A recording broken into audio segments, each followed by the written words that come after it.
여호와를 경외하는 것이 지혜의 근본이요 거룩하신 자를 아는 것이 명철이니라. 오늘은 교회 교육주일입니다. 우리 교단이 지키는 좀 새로운 용어를 하나 소개하는데요. 계절 교육이라는 말입니다. 지금까지 우리가 여름 성경학교, 여름 수련회 이런 말 많이 썼는데요. 저는 코로나19 때문에 여름 한 계절만 고집하기가 좀 어려워졌습니다. 그래서 이제 계절 교육이라는 말을 사용하면서 우리가 과거에 했던 수련회와 성경학교를 창의적으로 우리가 잘 적용하고 다음 세대 교육을 정말 다음 세대를 살리기 위한 노력을 하는 그런 결의를 하는 주간이 오늘입니다. 그래서 교회 교육주의를 맞이해서 우리 다음 세대에 대한 생각과 관심, 또 기도와 후원 뿐만 아니라 우리 모두도 하나님 앞에 살아나고 잘 배우는 지혜로운 성도들 되시기를 주님의 이름으로 축원합니다. 그래서 오늘 제목을 들으라 따르라 행하라 라고 정했는데요. 이거는 이번에 우리 계절 교육의 1과 2과 3과에 해당되는 제목입니다. 하나님 말씀을 듣고 말씀을 따르고 행해야 된다는 거죠. 그리고 오늘 읽은 잠언 9장 말씀은 바로 그런 주제 성구입니다. 즉 지혜와 명철. 올해 여름 성경학교의 그 전체 주제는 지혜인데요. 이 지혜를 어떤 식으로 우리가 가르치고 또 배울 수 있을까? 무엇보다 지혜와 명철은 여호와를 경외하는 것이 지혜의 근본이라고 하는 거죠. 여호와를 경외하는, 그래서 인생의 참된 지혜와 명철이 경험되는 이번 7월, 8월 위대한 교육 기간이 되었으면 좋겠습니다. 그러려면 우리가 이제 아는 게 중요한데요. 명철과 지혜, 하나님을 통해서 인생의 원리를 깨닫는 게 참 중요합니다. 그냥 아는 것도 물론 소중하지만 하나님을 통해 아는 게 참 중요하죠. 요즘은 이제 은행 일도 사실은 스마트폰이나 뭐 컴퓨터를 가지고 많이 해서 은행 갈 일 별로 없지만 전에는 꼭 은행을 가야만 됐습니다. 그거 제가 한참 된 얘기인데요. 제가 이제 은행을 볼 일을 위해서 점심시간에 이제 은행을 찾아갔는데 마침 그 은행 지점도 이제 점심 식사를 하시려고 직원들이 다 나가고 창구엔 직원이 한 분만 계신 상황이었어요. 그런데 뭐 사람이 많지도 않고 창구에 직원 하나, 제 앞에 고객 하나 이렇게만 있었습니다. 대기번호 1이었습니다. 그래서 제 생각에 빨리 끝나겠네. 기다리고 있는데 5분, 10분, 15분, 20분이 지나도 안 끝나는 거예요. 뭐 제가 그렇게 앉아서 기다리는 걸 잘 하는 사람이지만 못 참겠더라고요. 왜 우리 차를 몰고 운전하다가 가다가 길이 밀리면 그런 생각 하잖아요. 도대체 저 맨 앞에 사람은 뭐 하는 거야? 이제 이런 생각 하는데 그래서 못 참겠더라고요. 그래서 제가 일어나서 창구로 갔습니다. 제가 평소엔 그런 일을 잘 안 하는데 궁금하기도 하고 막 짜증도 나고 이래서 가가지고 도대체 뭔 얘기를 이렇게 오래 하나 하고 고개를 쑥 집어넣고 이제 봤어요. 그랬더니 한눈에도 알겠더라고요. 고객의 뒷모습을 볼 땐 몰랐는데 이 앞에 모습을 보니까 이분이 한글을 모르시는 분 같아요. 그러니까 한국 사람인데 그러니까 이제 직원이 아주 이걸 꼼꼼하게 가르쳐주고 계시는 거예요. 그러니까 왜 은행 서류 보면 자기 이름도 써야 되고 어쨌든 고객이 직접 써야 되는 게 많잖아요. 그러니까 이름은 쓰시는데 뭐 주소라든가 뭐 동의합니다라든가 들었습니다, 뭐 설명 들었습니다 이런 거를 써야 되는데 이분이 그걸 잘 못 쓰시니까 직원이 그걸 하나하나 그렇다고 직원이 대신 써주면 안 되잖아요. 그래서 이거 마치 한글을 가르쳐주는 것처럼 그렇게 쓰고 있는 거예요. 와, 그걸 보는데 제 마음이 다 뭉클하더라고요. 그래서 이런 상황 알고 나니까 짜증이 아니라 감동이 나더라고요. 그래서 다시 뒤로 와가지고 자리에 앉았습니다. 앉아가지고 제가 무슨 생각을 했냐면 기도를 이렇게 했어요. 하나님, 저 직원이 크리스찬이었으면 좋겠습니다. 그리고 이제 끝난 것 같아요. 한 30분 거의 더 걸렸어요. 끝나고선 이 고객분이 얼마나 그 직원한테 90도로 인사를 하시고 가는 거예요. 그런 모습도 좀 드물잖아요. 고객이 막 고맙다고 감사하다고. 저보고 제가 나한테도 좀 인사해야 되는 거 아닌가? 오래 기다렸는데 뭐 이런 생각 잠깐 했는데 그분 나가시고 제가 이제 그 직원하고 이제 앉았죠. 앉아서 제가 좀 조심스럽게 물어봤습니다. 혹시 교회 다니시냐고, 예수님 믿으시냐고 물어봤어요. 그랬더니 이 자매가 교회 다닌다는 거예요. 그래서 제가 참 고맙다고 내가 기도했는데 정말 고객에게 감동을 주는 이런 그리스도인을 만나게 돼서 참 고맙다고, 감사하다고. 그래서 제가 그날 이후부터는 하나은행을 열심히 사용하고 있다는 이야기입니다. 뭐 논리적으로 맞지는 않는데 그때 그 감동이 은행까지도 되게 좋게 보이더라고요. 여러분, 어떤 면에선 이 사회 속에서 그리스도인으로서 온전하고 지혜롭게 살아간다는 것은 여러분이 상황 하나만 알아도 모를 때는 뭐 화가 나지만 알게 되면 태도가 달라지지 않습니까? 진짜 좋은 걸 알게 되면 판단도 달라지고 기분도 감정도 달라지는 거예요. 여러분, 복음에 대해 모르기 때문에 사람들이 오해하는 것이지 이 복음의 풍요로움과 진짜 가치를 알게 되면 복음을 받아들일 수밖에 없다고 저는 믿습니다. 여러분, 그런 면에서 우리가 참된 지혜의 근본이 어디 있는가? 오늘 명확하게 말씀하죠. 여호와를 경외하는 데에 있다라고 말합니다. 저는 우리의 다음 세대가 여호와를 경외함으로 세상 가운데 새로운 깨달음을 주고 변화를 주는 참된 지혜자들이 되었으면 좋겠습니다. 그리고 그러기 위해서는 뭐 지식도 중요하고 다른 공부도 물론 잘하는 게 좋겠지만 여호와를 경외하는 게 중요하다고 성경이 말씀해요. 여기 경외라고 하는 단어는요, 공경하다라고 하는 경자와 두려워하다라고 하는 외자가 들어가 있습니다. 다른 말로 한다면 하나님을 사랑하면서도 하나님을 두려워할 줄 아는 것이 참된 지혜의 시작, 근본이라고 하는 거예요.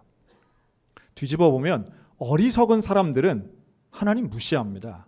하나님 부정해요. 하나님이 없다고도 말하고 하나님이 계시다면 뭐 이런 일이 어떻게 일어나냐고 조롱하기도 합니다.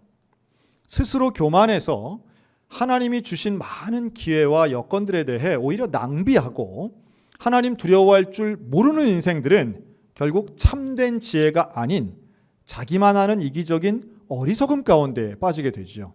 결국은 멸망하는 길로 가는 겁니다. 저는 이러한 지혜를 처음으로 경험해 본 적이 있는데요. 제가 중학교 3학년 때였습니다. 저를 가르쳐 주시는 교회학교 선생님이 남자분이셨는데 우리 그때 중등부 임원들을 모아가지고 그 임원들에게 당신 돈으로 책을 한 권씩 사서 주시는 거예요. 근데 그 책을 받았는데 깜짝 놀랐어요. 왜냐하면 391페이지나 되기 때문에 너무 두꺼운 거예요. 그때까지 제가 읽었던 어떤 책보다도 두꺼운, 소위 말해 처음 경험하는 어른 책이었습니다. 어른들이 보는 책. 근데 그걸 읽으라는 거예요. 그걸 읽고 독후감, 보고서를 쓰라고 선생님이 시켰어요. 근데 그 책이 무슨 책이냐 하면 제목이 중요합니다. 제목이 예수라면 어떻게 하셨을까라는 제목의 책이었습니다. 이 책을 처음 읽을 때 중학교 3학년짜리가 읽기에는 사실은 조금 어렵지 않겠나, 읽을 때 고생했습니다. 소설인데요. 하루 이틀이 안 읽혀지더라고요. 그런 책을 별로 안 읽어봐서 그런지 시간도 오래 걸렸어요. 내용은 이런 내용입니다. 한 도시에 있는 교회에 행색이 초라한 분이 한 분 오셔가지고 예배 시간에 자기 좀 도와달라 말하다가 쓰러져서 돌아가세요. 죽어요. 그랬더니 그 교회 목사님부터 해서 성도들이 큰 충격을 받습니다. 야, 우리 마을에 이렇게 도움을 요청한 낯선 사람이 왔는데 아무도 도와주지 않아서 결국은 죽게 되었다. 이거 우리 회개해야 됩니다. 라고 하면서 이제부터 우리의 삶은 예수님이라면 이때 어떻게 하셨을까라고 하는 걸 기준 삼아 살아봅시다. 그 사람들의 생활이 정직해지고 뭐 훔쳤던 거 다시 주고 직업도 달라지고 하나님이 기뻐하시지 않을 만한 것을 안 하는 그 개혁의 운동이 그 마을에 벌어진 거죠. 그래서 지역이 바뀌고 개인들도 변화되고 그리고 그 사회 자체가 달라졌다라고 하는 그런 스토리의 소설이 바로 예수라면 어떻게 하셨을까라는 책인데요. 그걸 읽고 나서 제 생애 처음으로 문구점에 가서 레포트 용지라는 걸 샀습니다. 그리고 거기에 줄 쳐져 있는 대학생들이 쓰는 그 레포트 용지를 사다가 한 글자 한 글자 써서 선생님께 제출하고 그러면 주일날 선생님이 그걸 보고 또 체크해가지고 다시 써오라 그러고 그래서 우리는 짜증내고 또 쓰고 이랬어요. 그러면서 그 책의 내용을 깊이 묵상하고 서로 토론했던 기회가 있었는데요. 그리고 그날 이후부터 저는 무슨 일을 하든 예수님이라면 이때 어떻게 하셨을까라고 하는 생각을 떨칠 수가 없었어요. 나중에 90년대에 가서 제가 신학교 들어가고 이 공부를 하면서 깨달은 게 있는데 그게 바로 일종의 세계관 교육이었구나 하는 걸 깨달았습니다. 세계관이라고 하는 건 세상을 보는 시각이죠. 이 사안을 어떻게 볼 것인가, 어떻게 판단할 것인가. 사실 그게 지혜죠. 이 지혜라고 하는 건 생각의 깊이와 연결되어 있습니다. 그리고 판단의 결정의 근본이 되는 건데요. 이러한 지혜는 결국 우리 그리스도인들에게는 하나님의 마음을 아는 것, 하나님의 뜻대로 결정하는 것, 이게 지혜 아니겠습니까? 여러분, 그러려면 당연히 하나님을 알아야 되지요. 하나님 알려면 어떻게 됩니까? 하나님 만나야 돼요. 하나님 만나는 방법은 다른 게 없습니다. 믿음으로 만나게 될 줄로 믿습니다. 하나님 만나는 건 믿음 외에는 없는 거예요. 믿음의 눈을 가지고 성경을 읽고 믿음의 눈으로 기도할 때에 우리는 하나님을 만나는 경험을 하게 됩니다. 저는 이번 여름 우리의 다음 세대가 하나님을 만나는 경험이 있었으면 좋겠습니다. 그리고 그 경험이 일생토록 내가 어떻게 살아가야 할 것인가 라고 하는 그 질문 앞에 하나님의 뜻을 구하는 태도로 연결되고, 그 하나님의 뜻을 구하는 태도가 세상과는 다른 길을 걸을지언정 세상으로부터 존경받는 길을 걷게 된다라고 하는 확신이 있는 거예요. 저는 우리의 다음 세대가 하나님이 원하시는 길, 참된 지혜와 명철의 길을 걸었으면 좋겠고, 그 시작점 이번 여름 성경학교와 수련회가 되었으면 좋겠습니다. 제가 좀 조심스러운데요. 그러면서 이러한 청소년 때 그리스도를 만나서 이 어떤 좋은 삶의 본이 되는 분 누굴까라고 하다가 제가 최근에 한 분을 찾아냈습니다. 사실 대통령 선거가 아니었으면 이분 몰랐을 뿐인데 대통령 선거에 출사표를 던지면서 이분을 찾아낸 거예요. 이분이 누구냐? 최재형 장로님입니다. 오해는 하지 않으셨으면 좋겠어요. 우리 목사님이 대놓고 선거운동을 하나. 그러나 저는 개인적으로 훌륭한 그리스도인이 꼭 대통령을 해야 되는가에 대해서는 다양한 생각이 있는데요. 하여튼 이분은 지금이 아니고선 또 더 시간이 지나면 더 늦어질 수 있겠다 생각이 들어서 한번 소개를 하려고 합니다. 개인적으로는 이분이 선거에 안 나오셨으면 더 좋겠다 하는 생각을 개인적으로는 가지고 있다는 걸 미리 밝혀두고요. 그런데 어쨌든 이분에 대해서는 많은 그 별명들이 있으시더라고요. 미담 제조기, 작은 예수, 이런 세상에 지금 이 시대에 2021년도에 작은 예수라는 별명으로 미디어에서 긍정적인 평가를 내는 사람이 있다는 자체가 놀랍고, 그리고 이분에 대한 하나하나의 스토리가 너무도 귀하더라고요. 먼저 다른 것보다도 제가 두 가지만 좀 소개를 하면, 이분이 1956년생이십니다. 근데 이분은 지금 현재 서울 신촌 장로교회 장로님이신데요. 이분의 스토리는 중학교 때부터 시작이 돼요. 중학교 수련회를 갔는데 그 수련회에 자기와 나이가 같은 친구 강명훈을 만납니다. 근데 이 강명훈은 이 수술 후유증으로 걸을 수가 없는 이 장애인이었어요. 보행 장애인이었습니다. 근데 수련회에서 사실 이 70년대에 그 청소년들이 갖고 있는 장애인에 대한 편견들 컸죠. 60년대, 70년대 이때. 그런데 이 강명훈 친구는 달랐던 거예요. 너무 얼굴이 밝고 정말 신앙에 대한 확신이 있는 모습을 보고 이 중학생 최재형의 감동을 받습니다. 그러면서 뭐라고 하냐면, 야, 너야말로 예수님 믿는 학생 같아. 그러면서 수련회 때 성령을 경험하고 하나님에 대한 확신을 가져요. 그리고 고등학교를 진학하는데 당시에 이제 최고 명문이죠. 경기고등학교에 들어가게 됩니다. 지금의 어떤 특목고보다도 이 70년대의 경기고등학교는 60년대 경기고등학교 단연탑이었죠. 근데 이 학교를 들어가고 같은 나이였지만 장애 때문에 1년 늦게 고등학교를 들어가게 된 강명훈은 역시 경기고등학교에 입학하게 됩니다. 이 둘이 같은 학교가 된 거예요. 근데 집에서부터 이 경기고등학교가 멀었다는 거죠. 여러분, 70년도에 서울의 그 버스는요, 무조건 만원 버스였어요. 정말 타기가 힘든 버스였어요. 근데 그걸 2시간 편도 타고 가는 거리에 살았던 겁니다. 근데 강명훈의 어머니는 이 아들을 초등학교 때, 중학교 때 항상 업어서 등교를 시켰습니다. 걸을 수가 없으니까요. 그런데 이 아들이 너무 커진 거예요. 이제 고등학생이 되니까. 이 최재형이 강명훈의 어머니를 찾아갑니다. 교회 집사님이었죠. 찾아가서 이럽니다. 어머니, 명훈이와 제가 같은 학교가 되었으니 이제 내일부터 제가 명훈이를 업고 가겠습니다. 이렇게 된 거예요. 네가 그걸 어떻게 하냐? 그 먼 길을, 그 복잡한 버스 어떻게 타냐? 괜찮아요. 제가 한번 해보겠습니다. 여러분 70년도 고등학생들은요, 가방이 상당히 무거웠습니다. 도시락도 몇 개씩 들어가고요. 그 가방 2개를 들고 친구 명훈이를 업었어요. 그리고 그 만원 버스를 타고 등하교를 합니다. 이걸 고등학교 내내 합니다. 둘은 대학교도 같은 데를 갑니다. 서울대학교 법학과. 공부 잘하는 사람들은 그래도 다 되는 모양입니다. 서울대학 법학과를 들어가요. 그런데 서울대학 다니는 내내 최재형은 친구 강명훈을 업고 다닙니다. 1981년도 둘은 똑같이 사법고시에 동시에 합격을 하는데요. 사법연수원 2년 기간도 역시 최재형은 친구 강명훈을 업고 다닙니다. 당시의 사법연수원은 학생들이 양복을 입고 다녔는데요. 이 별명이 구겨진 양복이었다는 거죠. 왜냐하면 항상 친구를 뒤에 업고 다니니까 양복은 구겨졌습니다. 그때 1981년도에 나온 신문, 일간신문에 대문짝만하게 이 두 사람에 대한 기사가 실렸습니다. 그런데 그 기사의 제목이 중요해요. 제목이 뭐라고 써있냐면 신앙으로 승화한 우정이었습니다. 여러분 인터넷 검색하면 금방 나와요. 제가 참 감동받았습니다. 이것을 어떤 휴먼 스토리, 착한 학생이 아닌 신앙으로 해석했던 80년대 시각이 보여지는 거죠. 뭔가 그리스도인이 잘하면, 칭찬받을 일을 하면 그게 신앙과 연결되던 시절이었어요. 근데 지금은 전혀 아니죠. 지금은 어떤 좋은 일을 해도 신앙의 부분은 빼야만 보도할 수 있는 시대가 바로 지금이고요.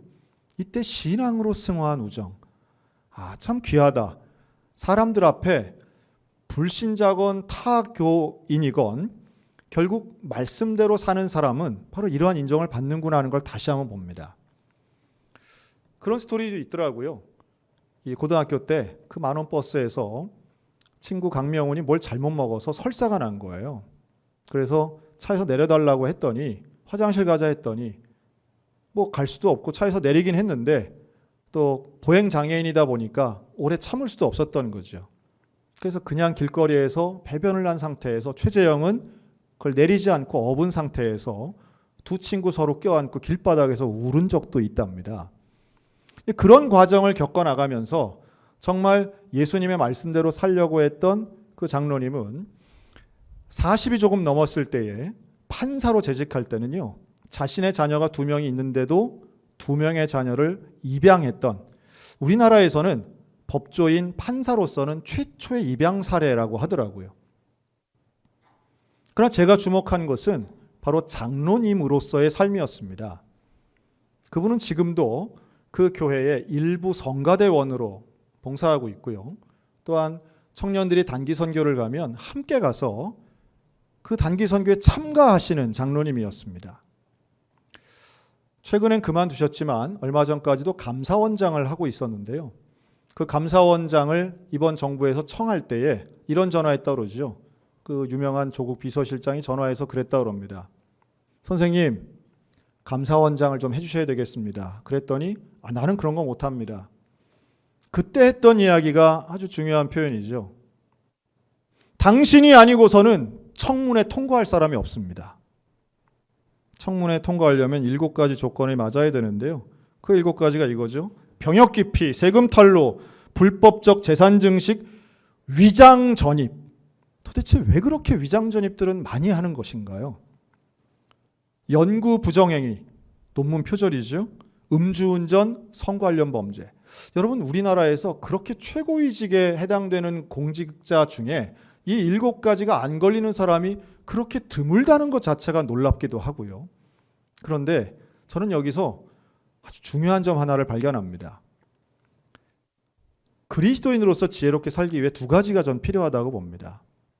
하나는 하나님을 믿는 영성이고요. 또 하나는 세상 가운데 통하는 실력입니다. 이 실력과 영성의 균형이 사실은 참 너무너무 중요한 거죠.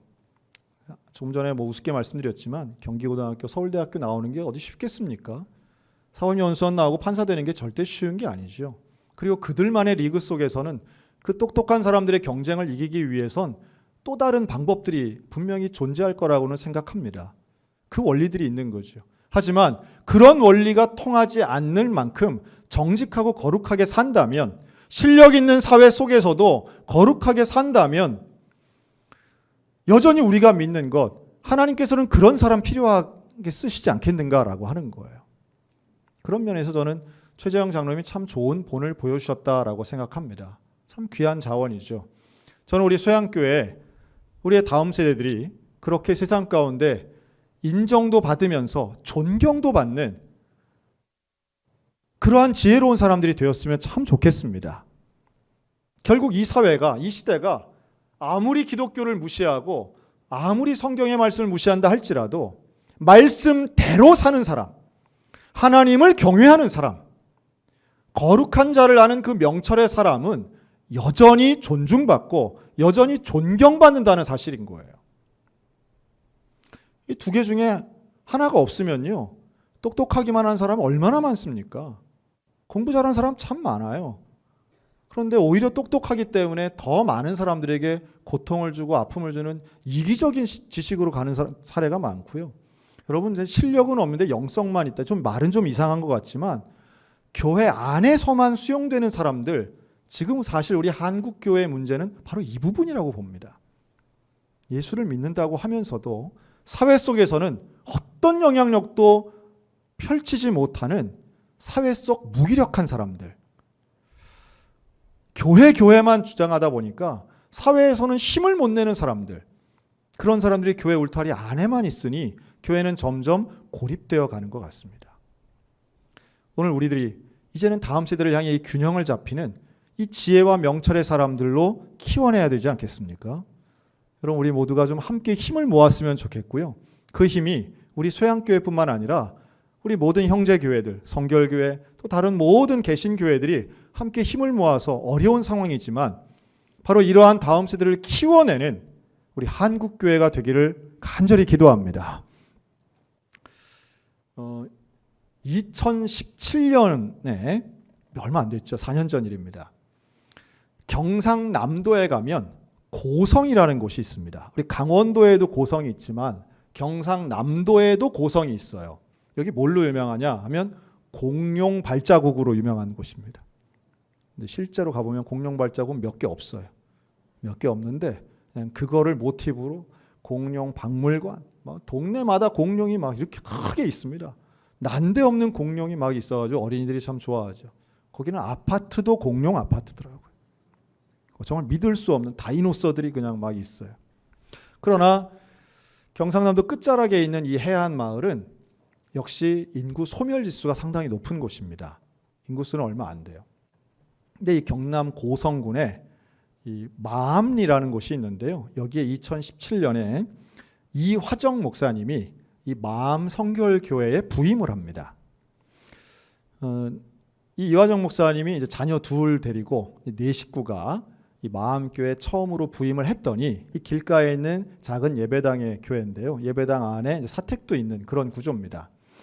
근데 교인이 누가 있었는가 보니까 이 고령의 할머니 3분하고 지적 장애를 갖고 있는 젊은 분 2분, 이렇게 이제 5명이 전체 교인인 거예요.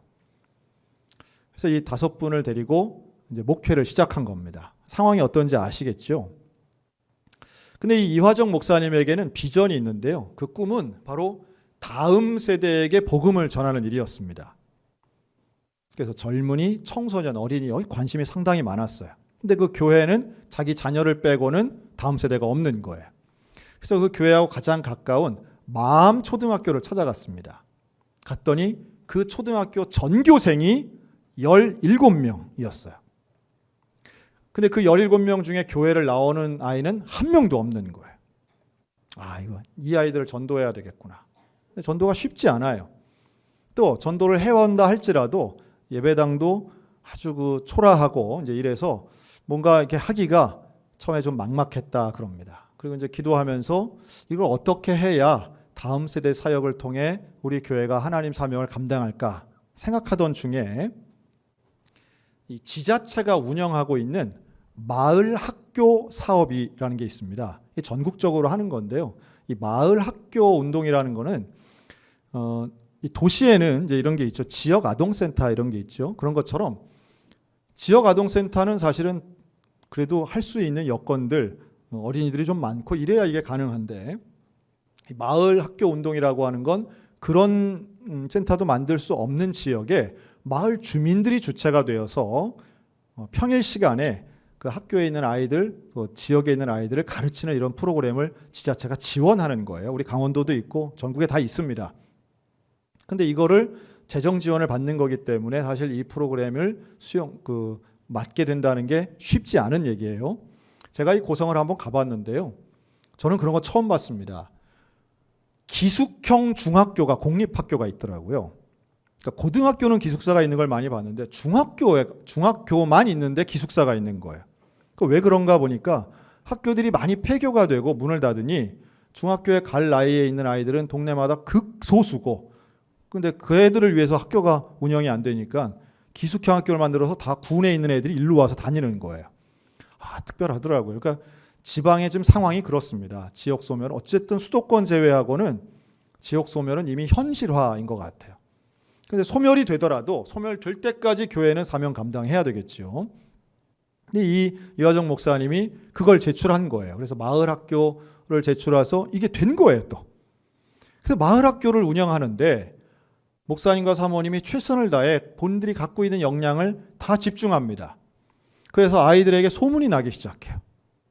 그래서 2년 만에 이 마을 학교 이름을 뭐라고 그랬냐면 이 초록 이파리 마을 학교 이렇게 정했어요. 초록 이파리 마을 학교. 잎사귀란 뜻이겠죠. 그런데 2년 만에 이 초록 이파리 마을 학교 학생이 몇 명이 됐느냐? 초등학생만 60명이 됐어요. 놀랍지 않습니까? 아니, 초등학교 전교생이 17명인 동네에 초등학교 60명이라뇨. 이게 87년 같으면 교회가 부흥했거니 97년 같아도 우리가 수용할 수 있는데 2019년에 일어난 일이에요. 재작년에. 이걸 오히려 몰랐다는 게 전 더 놀랍습니다. 이런 일이 있는데 몰랐다는 게. 이런데도 이게 주무시면 안 돼요.